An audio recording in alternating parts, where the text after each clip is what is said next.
Morning. Good morning. What's going on, y'all? What's going on?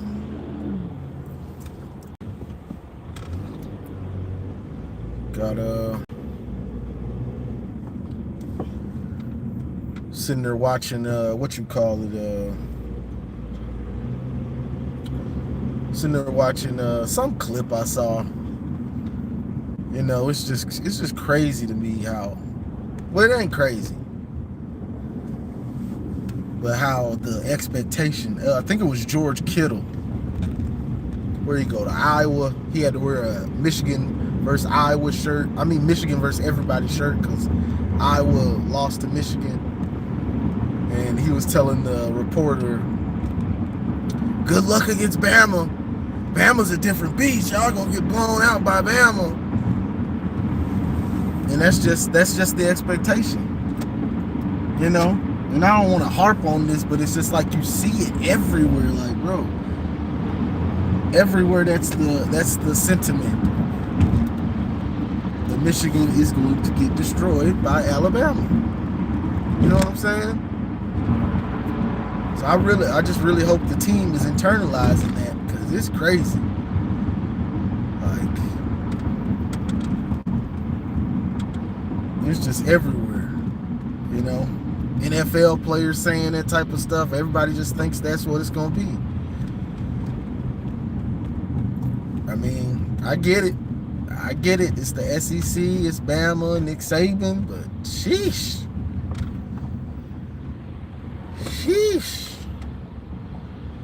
You would think Michigan got pulled like they pulled straws to make the playoff, and Michigan just so happened to pick the right one. You know, like Michigan just picked the right straw. But what else was I seeing? Will Johnson, he says he should be ready. He says he should be. I'm not sure about that. I honestly think something is wrong with him. I think something else is wrong with him, honestly. What was it? I was watching a clip from Kenneth, when Kenneth Grant hawked down the Penn State running back, and Will Johnson is in the video trying to catch up to him also. There's just something wrong with the way he runs. It's like he runs way stiffer now, and it looks like there's something else bothering him. I don't know what it is, but I've noticed it. It's been noticeable. I noticed it against Minnesota when he got that pick six. Like, he doesn't run like fluid, and you know how you run and it's smooth almost. It looks like he's laboring something. But, you know, at that point, I thought he was healthy against Penn State, even Minnesota. And me and my boy noticed it. So I just hope he's actually can get healthy. You know, because the way he was running in all those games, it just looks off. Like he's got something else wrong with him. You know, hopefully him, JJ, we need JJ 100% in this one. We really do need JJ 100% in this one. Can't have him laboring and thinking about that, whatever's been nagging him. I mean, they got about a month and a week off, so you would think that all those nagging injuries, because especially for JJ, because JJ doesn't get hit in practice, so you would think that he should be at least 100%, you know, able to give it all he can, because we're gonna need him, because that's one of the weaknesses of the Alabama defense. We know Nick Saban's gonna try to do the most he can to try to negate that, but that's one of their weaknesses. Mobile running quarterbacks. We saw Peyton Thorne. I saw Peyton Thorne take advantage of that. LSU, these different mobile quarterbacks, or Peyton Thorne's not even that mobile, and he took advantage of it on a bunch of QB powers and QB sneaks and stuff like that. So there's no reason for JJ not to be able to exploit that also. With as fast as he is, he's just got to get down. He just got to get down, because the Bama boys will lay him out. Yeah, he's just got to be smart when he runs and know when to get down, know when to try to fight for more yardage. But he does a pretty good job of that for the most part. He does do a pretty good job of that for the most part. But what else? Steve Dace, whatever. I'm a little bit superstitious. I know a lot of us, most football fans and stuff, are superstitious. And he hasn't picked against us in all the big games this year. Penn State didn't picked against us. What's the other team? Ohio State picked against us. But for some reason, this dude is picking us to beat Bama. And I don't like it. Like, bro, keep your same energy. I don't need your bad juju messing this up. I'm superstitious when it comes to this stuff. I need you to be picking Alabama. Ain't no reason for you to be picking us. If you didn't think we could beat Penn State and Ohio State, ain't no reason for you to be thinking we can beat Alabama. You keep your same energy. Matter of fact, take your daughter or whoever to the movies to go get some ice cream. You don't even watch the game. This dude is so confusing to me. Like, you sit up here every week and then you talk about, you talk good about Michigan and Ohio State out there, and then you but then you'll pick against us. You breaking down the scandal and all this nonsense and stuff, but then you picking against us. Like, what? This is the most confusing podcast ever. Like, bro, you pick Alabama, please. Please pick Alabama. Because it seems like when you pick against us, we make it work. So I need you to keep that same energy, Steve. Please. Just please. I don't need you messing this up. I'm superstitious. For real. But yeah, that's what's going on a little bit. Well, I guess CJ Stokes said even though he's in the transfer portal, he's gonna stay with the team through the playoff. That's pretty weird. I didn't know you could even do that. Once you entered the portal, I thought you had to kind of move on. You know what I'm saying? I didn't know you could enter the portal and stay with the team through a playoff run.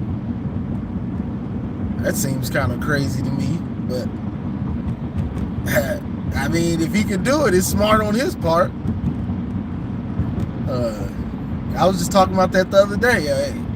You don't want to miss out on the championship and all the fun it could bring. So I guess he said the same thing. I'm sticking. I ain't going nowhere. Yeah, I'm transferring, but not until this playoff over. I ain't going nowhere.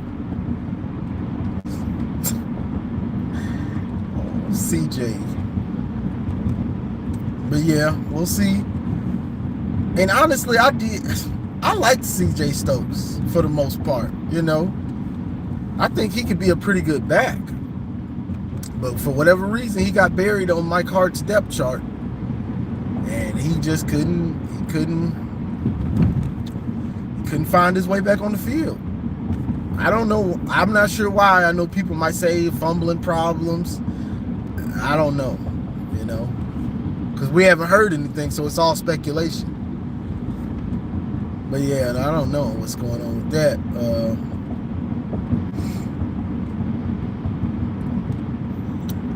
We'll see. We'll see. I'm hoping we see out of the running backs. I'm hoping we do see more Khalil Mullins. I do want to see more of him. I want to see more of Mullins, see what he can do, and not what he can do. We know what he can do. Just give him the ball more. But we'll see. This is a lot of time for guys to iron out kinks. Maybe we could see Donovan actually understand what he has to do.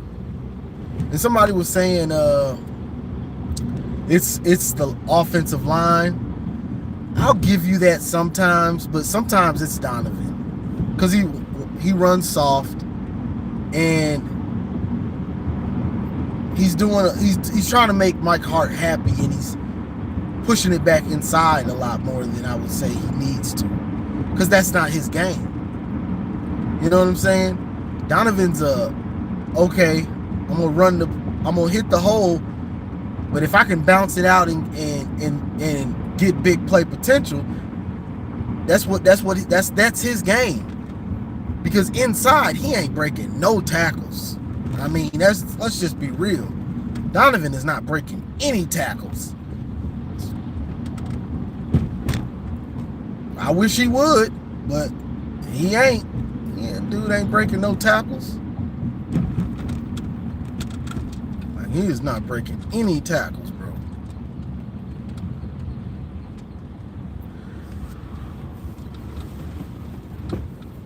Let's see. But yeah, him, what you call it, Mullins. I like to see Mullins get some carries, because I think Mullins brings something that he's like an in-between Donovan and Blake. You know? Big, strong, gives you something, runs hard. It's like an in-between something between Blake and Donovan. So I think we need him, especially going against a Bama type defense. Well, yeah, what else?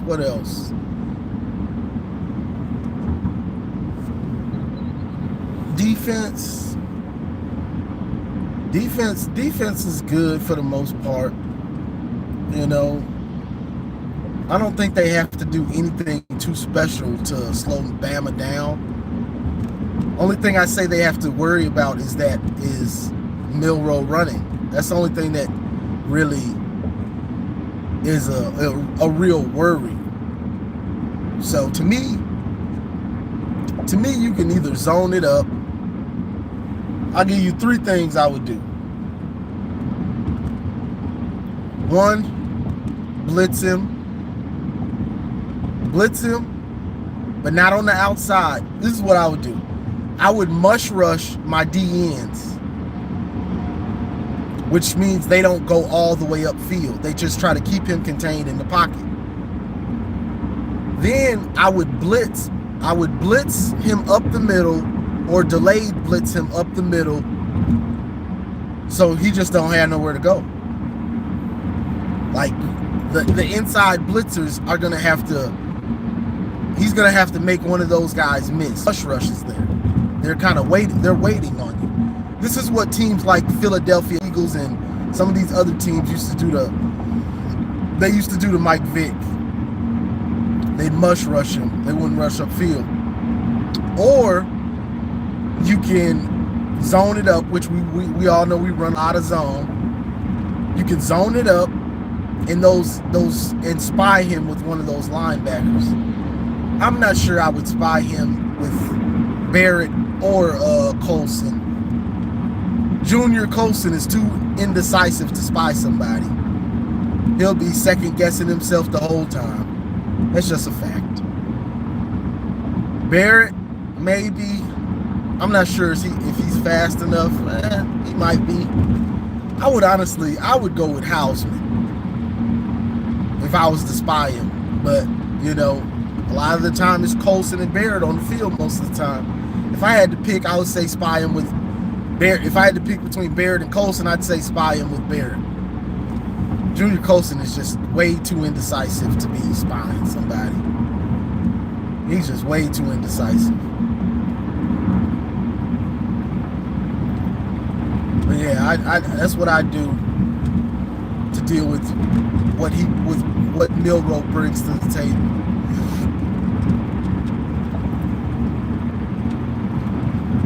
You know,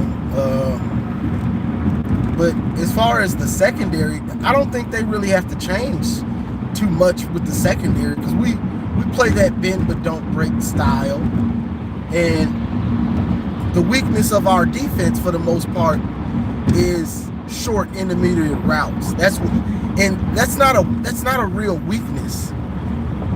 That's just the coverage we play most of the time. That's the weakness of that set coverage. We play a lot of cover 3. You know what I'm saying? So that's just the weakness of cover 3. Because those corners in that middle safety are dropping back. They've got deep.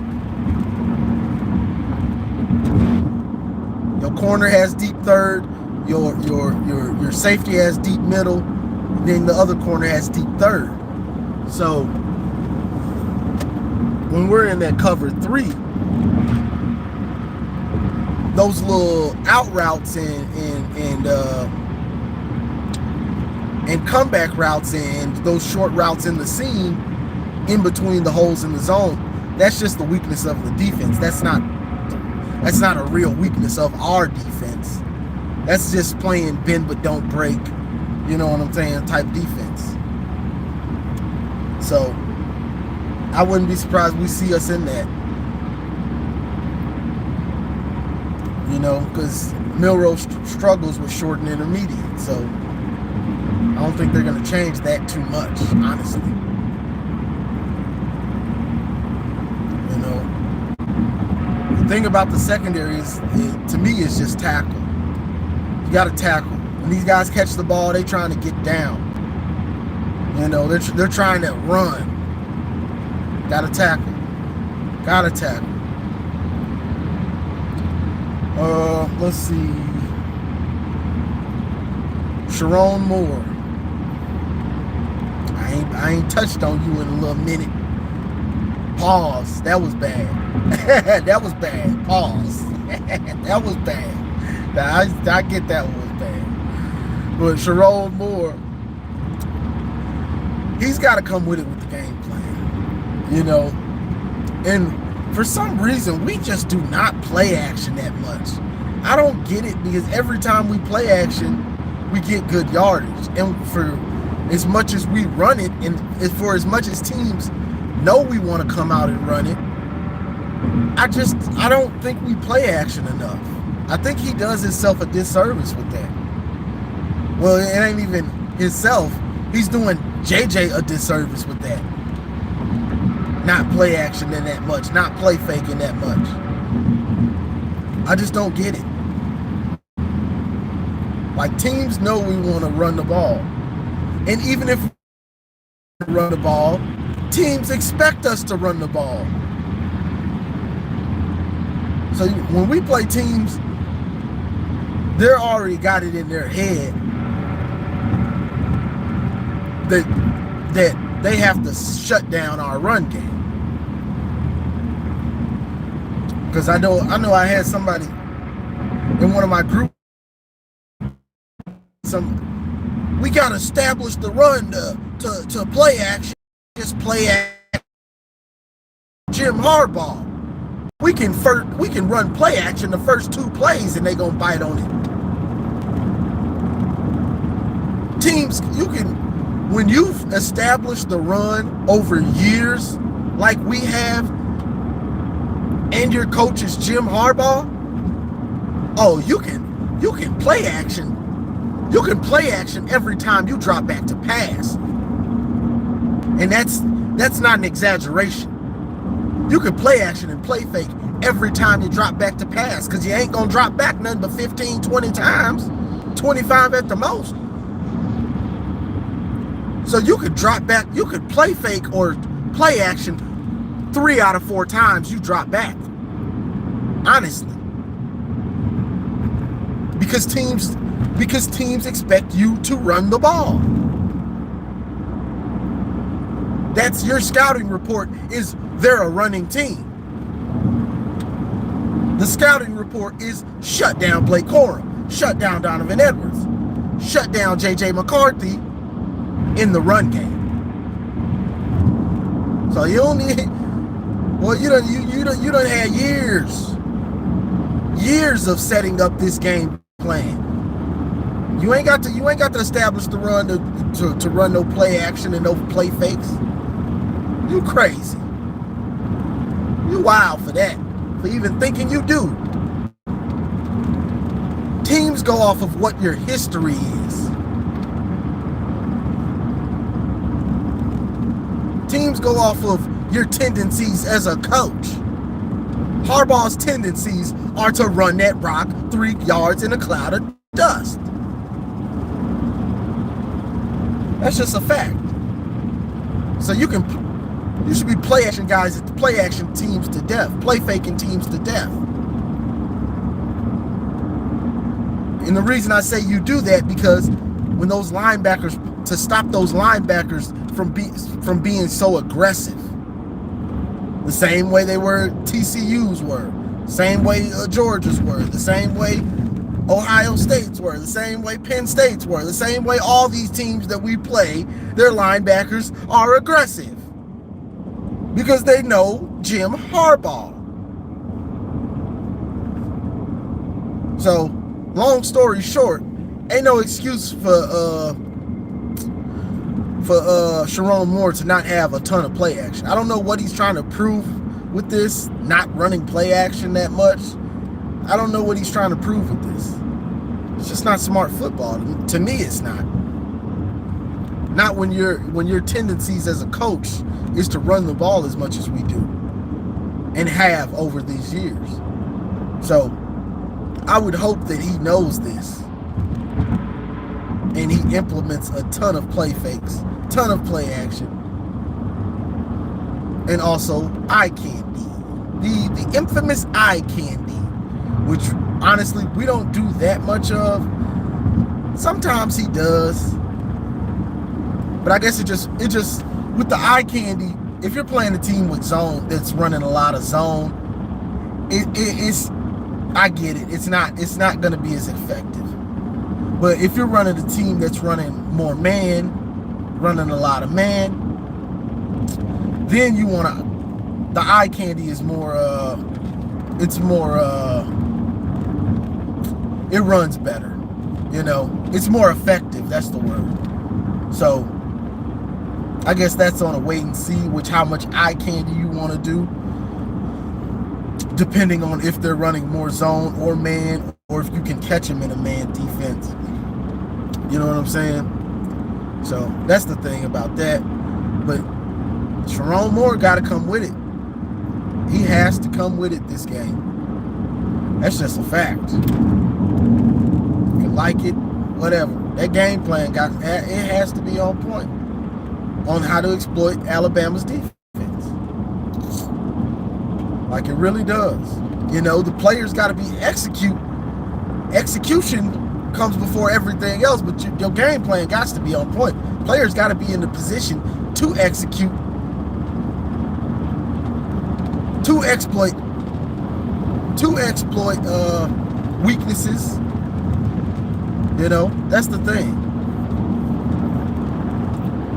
You know, the Harbaugh Bowl record thing, which is quite puzzling. Yeah, I mean, at this point it is. What, we lost 6 straight bowl games? That's crazy. That's a crazy stat. 6 straight? What the last 4 been? Lost to TCU, lost to Georgia. I don't even know before that, honestly. Before that, I'd have put the bowl games out my memory. I'd have forgot a lot of them. I can't even think of the last one. Was that against Alabama in the? No, we played Alabama in Orlando, I want to say, something like that, and lost to Jerry Jeudy and all those dudes, Mac Jones and Najee Harris. You know, I remember we lost to South Carolina. We had a lead and then we lost to South Carolina. I think that was in Tampa, honestly. But you know, it's just, to me, Harbaugh has to, his camera is just,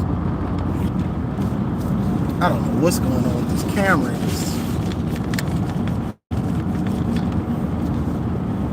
But yeah, we lost those games, and I don't know whether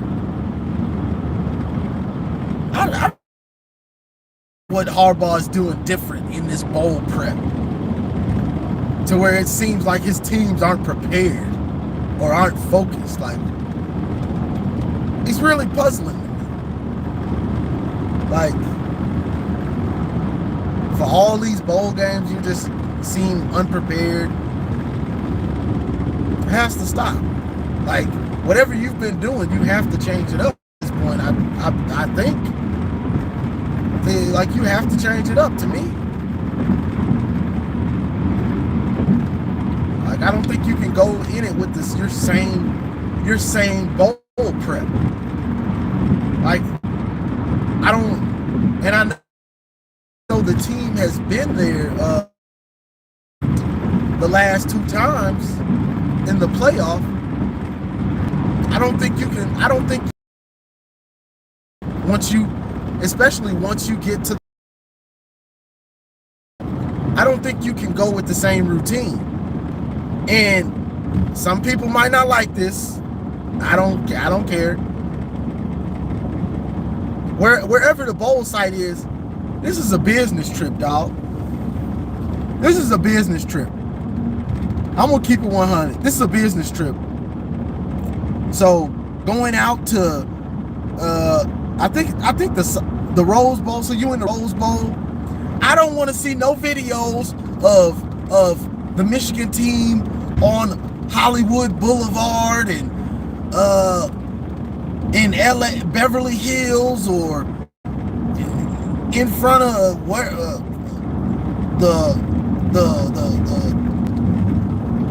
Hollywood stars and all that. See, I don't want to see no videos of that stuff this year. Nope, it's a business trip. I don't want to see no videos of none of that stuff. I don't want to see no videos of them at the beach. Nope, this is a business trip. Now, if we was in the Who Cares Bowl, like Ohio State or something, have fun. Who cares? We got a national championship on the line, bro. This is business. I'm sorry. You got to keep the focus. Ain't no time for no beach trips. Ain't no time for Hollywood and Vine. Ain't no time for ain't no time for none of that. Universal Studios and none of this. Disney World. Ain't no time for that, bro. We've seen it doesn't work. I can see if you saying, oh, well, it didn't bother them last time.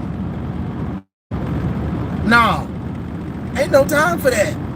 It don't work.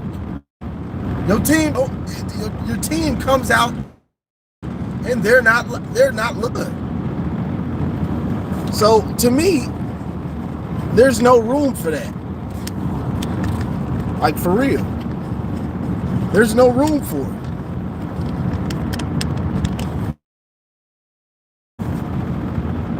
There's no room for that. And you can like it, hate it, not like it, I don't care. Because to me, you have to figure out what works. And doing that stuff, it hasn't been working. You know? So that's just how I feel about it.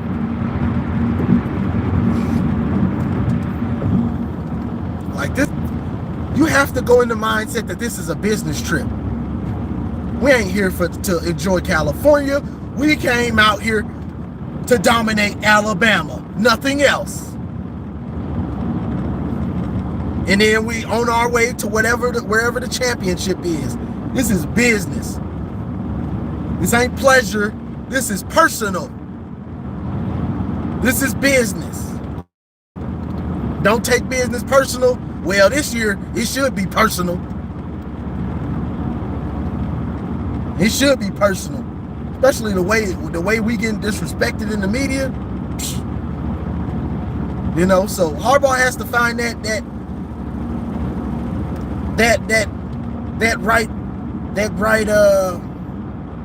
happy medium or whatever. You know, take him out to eat or something. You know, treat him to a nice steak dinner or something like that.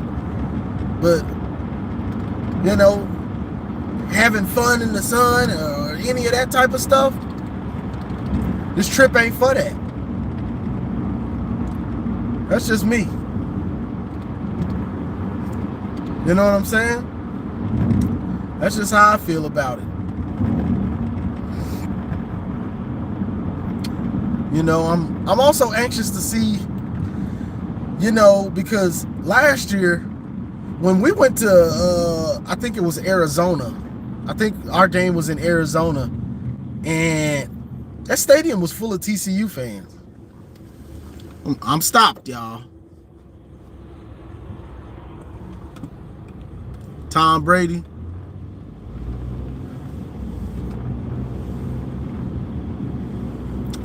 You say Tom Brady, they need somebody. They need somebody to motivate them. I think, you know, Woodson and them boys need to show up for them. I know Fox. I'm not sure if Fox will be there, but them boys need to show up for them and, you know, talk to them. But last year against TCU, that was even though we were higher ranked than them, that was a home game. That was a home game for TCU. Last year, that TCU game was a home game for TCU. It was.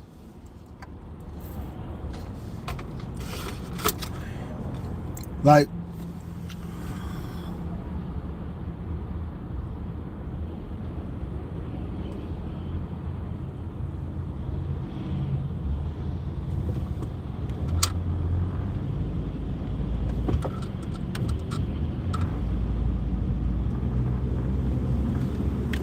but yeah,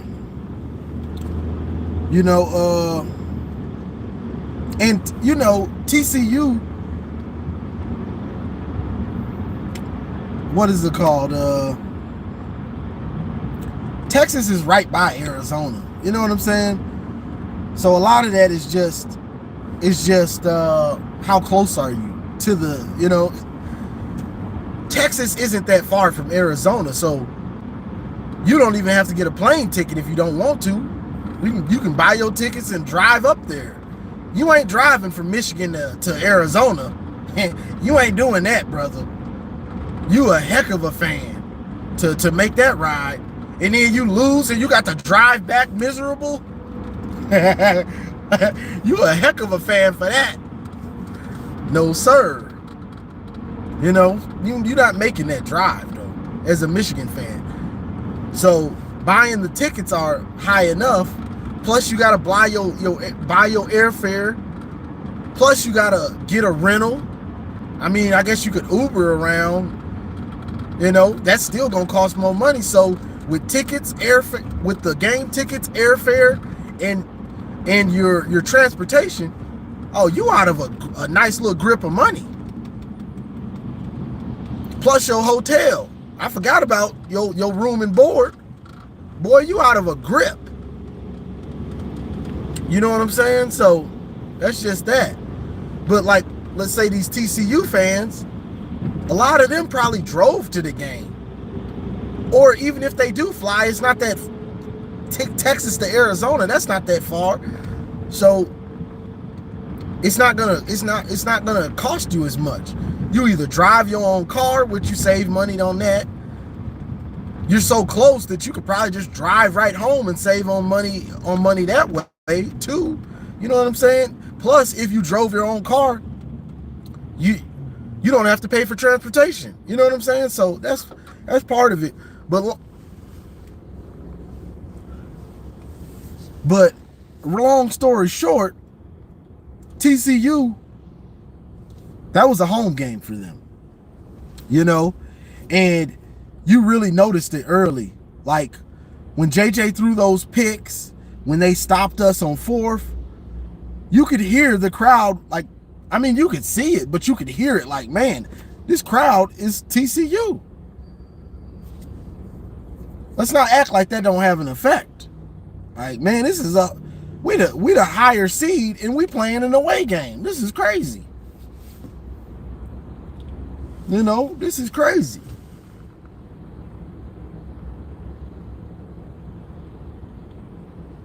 Yeah.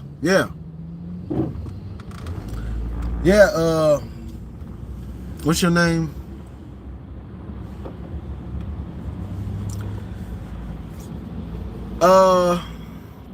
But yeah, geography, you know, Texas is right by Arizona. It's an easy game to go to, you know, for them. And plus, you haven't been in the playoff before. You know they fans went crazy. Like, we getting all the tickets, you know what I'm saying? So it makes sense. But the Rose Bowl, we got Bama all the way in the south, Michigan all the way up north. It's probably about the same distance, so we'll see. We'll see. I know it's a lot of Michigan fans, but it's a lot of Bama fans, so we'll see. We will see. Hopefully it's just an even crowd. I could deal with an even crowd. But if it's 70% Bama, that's not good for your team, especially when you favored. It's like, man, what was the point of being favored? I mean, what was the point of being the higher seed? What's the point of being the higher seed if you got to play a glorified away game? You got to deal with crowd noise? Like, honestly, last year I didn't think we would deal with crowd noise until the game started, and we're dealing with crowd noise, and we get stopped on fourth, and the crowd erupts. Like, what's going on? What's happening here? This isn't friendly confines. These guys are hoping we get destroyed.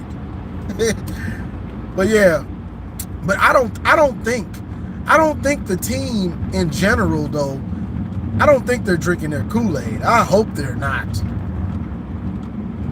You know, there's a good balance to this, though. You can't go in too confident, and you can't go in not respecting your opponent. There's a medium to it. You have to be confident enough to believe that you can beat them, but you can't be so overconfident that you believe that your opponent doesn't have a chance. There's a happy medium to that. You know what I'm saying? So that's the thing. You have to be confident but not cocky. You know what I'm saying? I felt like last year they were overconfident and became cocky. You know what I'm saying? I guess you could say both years they were overconfident and a little bit cocky. You know what I'm saying? Georgia came in as the underdog, hit him in the mouth. I mean, not Georgia. TCU came in as the underdog, hit us in the mouth, shell shocked us early. Georgia, they should have had the utmost respect. When you have respect for when you have respect for your opponent, you're usually well prepared for your opponent. And against Georgia, they just didn't have respect for how good of a team that was, which was obvious, though. And Georgia just flatlined you like, bro, you serious? You know what I'm saying? You serious? All right. Y'all thought y'all was finna run on us? That's what y'all game plan was. Run the ball. I know we saw y'all wearing shirts saying run the dang ball, so are y'all serious going with that game plan? All right. You know what I'm saying? So you gotta have, there's a happy medium. Gotta respect them, but you can't fear them. You know what I'm saying? Can't be cocky and too overconfident, but you gotta believe you can win the game. You know, so Michigan has to find that happy median.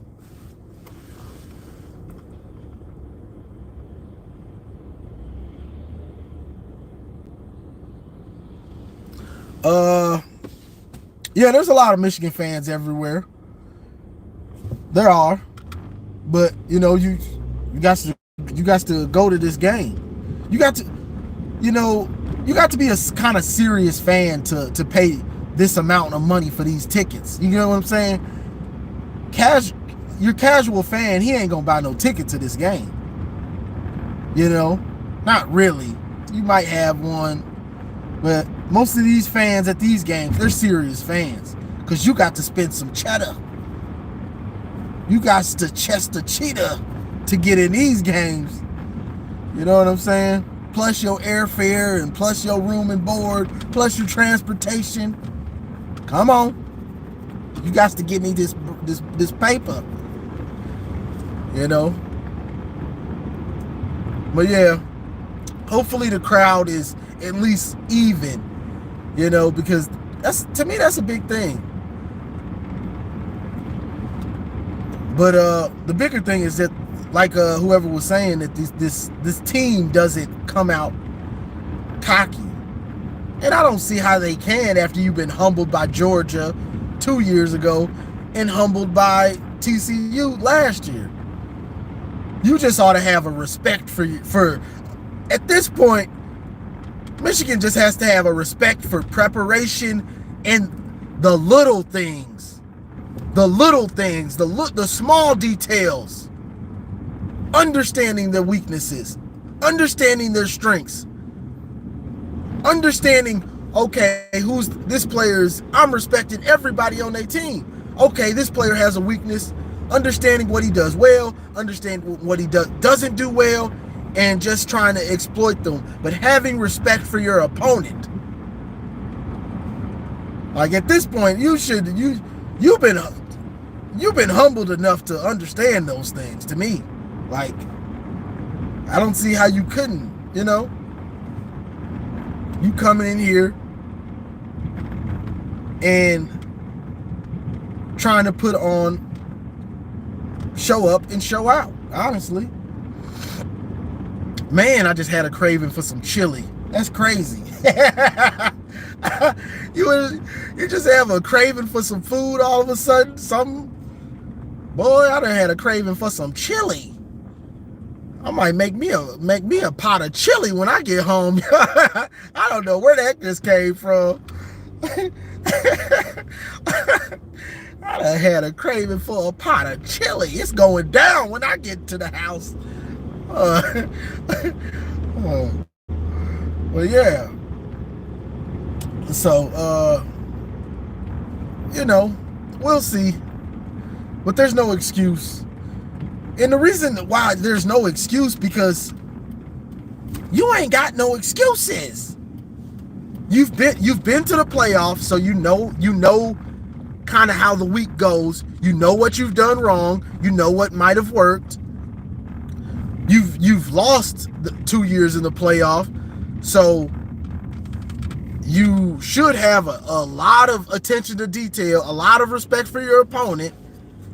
Harbaugh's bowl record, so you know you got to come up and show out just to get over that fact. The media, no one's picking you, so even though you're favored by a little, you can still play the nobody's picking us card. Everybody's picking against us. Nobody believes in us. Michigan versus everybody. You know what I'm saying? So you really ain't got excuse for none of this stuff. The game plan, you got a month, bro. You got a month to get this team ready. Ain't no reason for your game plan to be boo-boo. There's none. You know, so ain't no excuses. Come out and win this game. You know what I'm saying? That's all, folks. You know what I'm saying? You got 2 games to win a championship. 2 games. This is the last year of 2 games. From here on out, it's going to be what, 3 games? That extra game is a big game. You can win the 2 and then lose in the championship. Or is it 4 games? It's something, I don't know which one it is. I have to look at a bracket. But either way, it's more games. Ain't no excuses. This is the last year. Get it done. Win these 2 games and let's celebrate. We worried about everything else later. Get it done. But I done made it to my destination, y'all. I done made it to my destination. So like, share, subscribe. And as always, go blue.